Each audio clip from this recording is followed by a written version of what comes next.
Complementarity is an essential skill when it comes to research, and particularly in methods. Think about it.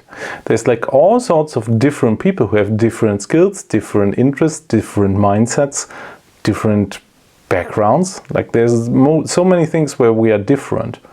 And then you want to look for coherence, you want to look for connection points.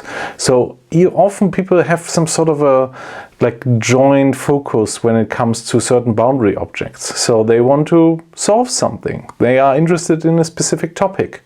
They want to get an overview of the literature, or they want to maybe model a specific system, understand something about the qualitative background of a community.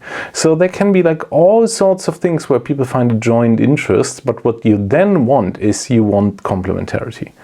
If everybody would be the same, would have the same education, the same background and so on, would be really difficult. If people are too different, if they can't have the same language, if they don't trust each other, if they don't believe that the others can pull their weight, it's also going to be different. So successful research is a little bit the sweet spot of where you are different enough so that you can still learn from each other, but where you're equal enough in terms of your goals and interests. So, and I think this video is to this end a bit of a thank you note, because there's so many great researchers I worked with together, and they had this level of complementarity. So sometimes you need someone who starts things, you need someone who ends things. You need someone who has ideas, you need someone who models them out. You need someone who does a lot of work, but you also need to have someone who gets the motivation up. So there's all sorts of different skills that are complementary. And also the progress within a research project is often a point where it's fluctuating over time. I loved it how with my PhD supervisor we were driving through the Gobi Desert, and it was always one of us who said, we have to get out there, we have to get this sampled. So I think it wasn't totally fixed, at least in my memory, whether it was more him or me. I think it was kind of balanced. One always pulled the other one with him. And that's the great thing when you have complementarity. It can also be complementarity in energy.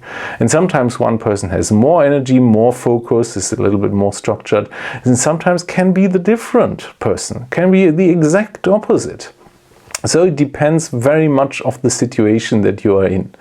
But being on the lookout to find people where you have overlap, so where you have a mutual trust, but then you have a certain complementarity, that is essential. And that's probably nowhere more essential than when it comes to methods, because methods are about experience. And if different people have different experience, that was the great thing with my PhD supervisor, that I was his apprentice and I could pull it off and get all his input because I was willing to do the work. I was willing to do the hard work, and he was willing to educate me. So that can be a sort of complementarity in a master apprenticeship kind of way.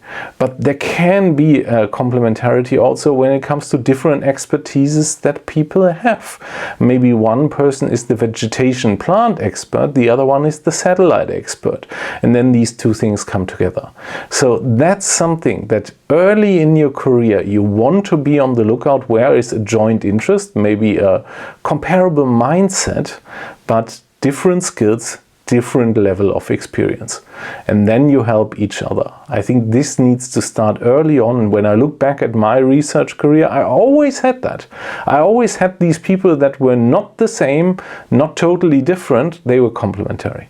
And that's something I very much like about research. This is, I think, one of the greatest things, these great minds with whom you can work.